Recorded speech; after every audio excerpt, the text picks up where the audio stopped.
بسم اللہ الرحمن الرحیم۔ اگر آپ سے کوئی کہے کہ میں آپ کو ایک دن کے $40,000 دیتا ہوں اور اس کے ساتھ ساتھ 20 ایسے محلات دیتا ہوں، 60,000 دروازے ہوں گے ایک محل کے، ایسے محلات کو لینے سے کوئی انکار کرے گا؟ اتنے زیادہ ڈالر لینے سے کوئی انکار کرے گا؟ رسول اللہ صلی اللہ علیہ وسلم نے ارشاد فرمایا، جو شخص رات کو رمضان میں تراویح میں قیام کرتا ہے اور اس میں سجدے کرتا ہے، تراویح کے ایک سجدے کے بدلے 1500 نیکیاں ملتی ہیں۔ اب آپ خود اندازہ کریں، 1500 نیکیاں ایک سجدے کے بدلے ملتی ہیں، اور ایک یاقوت کا محل اللہ رب العزت جنت میں اس کے لیے بناتے ہیں ایک سجدے کے بدلے۔ اور اب آپ اندازہ کریں اللہ رب العزت کی رحمت رمضان المبارک میں کتنی زیادہ متوجہ ہوتی ہے، اور اگر ہم اس سب 1500 کو کیلکولیٹ کریں تو 20 رکعتوں کی جو نیکیاں بنتی ہیں وہ 40,000 نیکیاں بنتی ہیں۔ تو اب آپ خود سوچیں، 40,000 نیکیاں صرف ایک دن میں ہمیں مل رہی ہیں، وہ بھی جو رات کی تراویح ہم نے پڑھنی ہے، اس تراویح میں کتنا وقت لگتا ہے؟ زیادہ سے زیادہ 1 گھنٹہ لگتا ہے، یا اس سے تھوڑا سا زیادہ لگ جاتا ہے وقت۔ اب صرف 1 گھنٹہ یا اس سے زیادہ وقت میں ہم تراویح سنتے ہیں تو اللہ رب العزت ایک سجدے کے بدلے اتنی زیادہ نیکیاں عطا فرماتے ہیں اور 20 محلات عطا فرماتے ہیں جنت میں۔ اب ہمیں چاہیے کہ ہم اللہ رب العزت کے اس انعام سے فائدہ اٹھائیں اور جنت میں اپنے لیے محلات تیار کریں۔ تو میرے محترم بزرگوں اور دوستوں، رمضان المبارک کا مہینہ آ رہا ہے، ہمیں اس رمضان المبارک کے مہینے کے اندر ایک ایک منٹ کو، ایک ایک سیکنڈ کو قیمتی بنانا چاہیے۔ رسول اللہ صلی اللہ علیہ وسلم نے ارشاد فرمایا، جب رمضان المبارک کا مہینہ آتا ہے، جتنے بھی شیاطین ہوتے ہیں ان کو قید کر لیا جاتا ہے اور جہنم کے دروازوں کو بند کر دیا جاتا ہے اور جنت کے دروازوں کو کھول دیا جاتا ہے۔ کیا آپ کو معلوم ہے رمضان کا مطلب کیا ہے؟ رمضان کا مطلب ہے جل جانا۔ اس کی روزے کے ساتھ کیا مناسبت ہے؟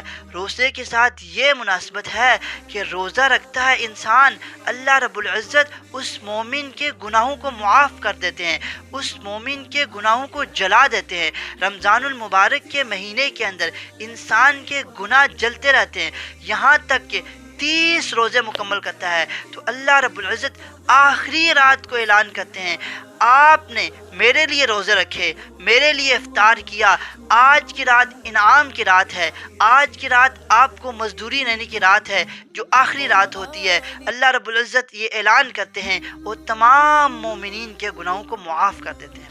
میرے محترم بزرگوں اور دوستوں، ہمیں چاہیے ہم رمضان المبارک کی قدر کریں، اس میں ایک ایک منٹ کو، ایک ایک سیکنڈ کو قیمتی بنانے کی کوشش کریں۔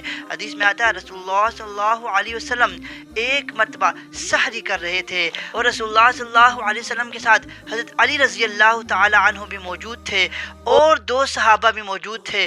رسول اللہ صلی اللہ علیہ وسلم کے پاس حضرت بلال رضی اللہ تعالی عنہ آئے اور کہنے لگے، یا رسول اللہ، سحری کا وقت ختم ہو چکا ہے، سحری کا وقت ختم ہو چکا ہے۔ اور اتنی بات کہہ کے حضرت بلال رضی اللہ تعالی عنہ اذان دینے کے لیے چلے گئے مسجد نبوی کے اندر۔ جب مسجد نبوی میں پہنچے، اذان دینے لگے، ان کو خیال آیا کہ ایک مرتبہ رسول اللہ صلی اللہ علیہ وسلم کو دوبارہ جا کے دیکھ لوں کہ وہ دوبارہ سحری تو نہیں کر رہے۔ رسول اللہ صلی اللہ علیہ وسلم کے پاس جب حضرت بلال رضی اللہ تعالی عنہ آئے اور انہوں نے دیکھا حضور اقدس صلی اللہ علیہ وسلم ابھی بھی سحری کھانے میں مشغول تھے، تو اس وقت حضرت بلال رضی اللہ تعالی عنہ نے فرمایا، یا رسول اللہ، اللہ کی قسم سحری کا وقت ختم ہو چکا ہے۔ تو رسول اللہ صلی اللہ علیہ وسلم نے کھانا بند کر دیا تو حضور نے فرمایا، ابھی سحری کا وقت ختم نہیں ہوا تھا، آپ نے قسم کھائی ہے، اس وجہ سے اللہ رب العزت نے آپ کی قسم کی لاج رکھی ہے اور سحری کا وقت ختم ہو چکا ہے اور صبح کی اذان کا وقت شروع ہو چکا ہے۔ حضرت علی رضی اللہ تعالی عنہ ارشاد فرماتے ہیں، اگر حضرت بلال رضی اللہ تعالی عنہ آ کر حضور اقدس صلی اللہ علیہ وسلم کو سحری کھانے سے نہ روکتے اور جب تک حضور اقدس صلی اللہ علیہ وسلم سحری کھاتے رہتے، اس وقت تک اللہ رب العزت صبح کو آگے کرتے رہتے، صبح کے وقت کو آگے کرتے رہتے۔ یہ رسول اللہ اللہ صلی اللہ علیہ وسلم کو معجزہ تھا۔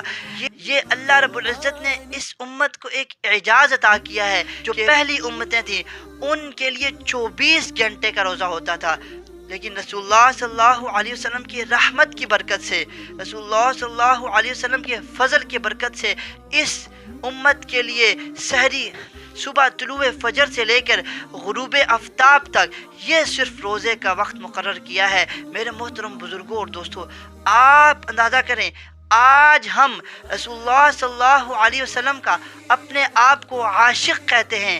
آپ کو کیا معلوم ہے حضور صلی اللہ علیہ وسلم کیسے روزہ رکھا کرتے تھے؟ صرف 2 کھجوریں کھاتے تھے اور 1 پانی کا گلاس پیا کرتے تھے۔ امام الانبیاء، سردار دو جہاں، ساقی کوثر، شافعی محشر، جو اگر ایک حکم کرتے تو ان کے لیے بہت پہاڑ بھی سونا بن جاتا، لیکن رسول اللہ صلی اللہ علیہ وسلم سحری کے وقت میں 2 کھجوریں اور 1 پانی کے ساتھ روزہ رکھتے تھے۔ آپ اندازہ کریں آج کا مسلمان اپنے آپ کو رسول اللہ صلی اللہ علیہ وسلم کا سچا عاشق کہتا ہے، اس کے پاس وافر مقدار کے اندر سحری کے لیے کھانا موجود ہوتا ہے، لیکن آج کے زمانے کے اندر بہت سے لوگ ایسے ہیں جو روزہ نہیں رکھتے۔ اللہ رب العزت ہم سب کو روزہ رکھنے کی توفیق عطا فرمائے، اور جو افراد روزہ نہیں رکھتے انہیں چاہیے کہ اس رمضان المبارک کے اندر روزوں کا اہتمام کریں۔ اب رمضان المبارک کے ساتھ قرآن مجید کو اللہ رب العزت نے خاص کیا ہے، شہر رمضان الذی انزل فیہ القرآن۔ اللہ رب العزت قرآن میں ارشاد فرماتے ہیں ہم نے رمضان کے مہینے کے اندر قرآن مجید کو نازل فرمایا۔ اب قرآن مجید کی جو شخص بھی رمضان المبارک میں تلاوت کرے گا اللہ رب العزت اس کو بہت زیادہ اجر عطا کریں گے۔ حدیث میں آتا ہے رسول اللہ صلی اللہ علیہ وسلم نے ارشاد فرمایا جو شخص قرآن مجید کا 1 حرف پڑھتا ہے اس کو 10 نیکیاں ملتی ہیں۔ الف لام میم یہ 3 حرف ہیں، اس میں 1 حرف کے بدلے 10 نیکیاں ملتی ہیں اور پورے 3 حروف کے بدلے 30 نیکیاں ملتی ہیں۔ اب رمضان المبارک کے اندر 1 حرف کے پڑھنے سے 700 نیکیاں بن جاتی ہیں۔ اب ہمیں 700 نیکیاں رمضان المبارک میں اس کا فائدہ اٹھانا چاہیے کہ نہیں اٹھانا چاہیے؟ اللہ رب العزت سے دعا ہے اللہ رب العزت ہم سب کو رمضان المبارک کے 1 منٹ کو 1 سیکنڈ کو قیمتی بنانے کی توفیق عطا فرمائے۔ اس کے ساتھ ساتھ میں آپ سے ریکویسٹ کرتا ہوں اگر آپ کو میری ویڈیو اچھی لگی ہے تو میری ویڈیو کو لائک بھی کریں اور میرے چینل کو سبسکرائب بھی کر دیں۔ اللہ رب العزت آپ کو جزائے خیر عطا کرے۔ اللہ رب العزت جو کچھ کہا سنا اس پر عمل کرنے کی توفیق عطا فرمائے۔ وما علینا الا البلاغ المبین۔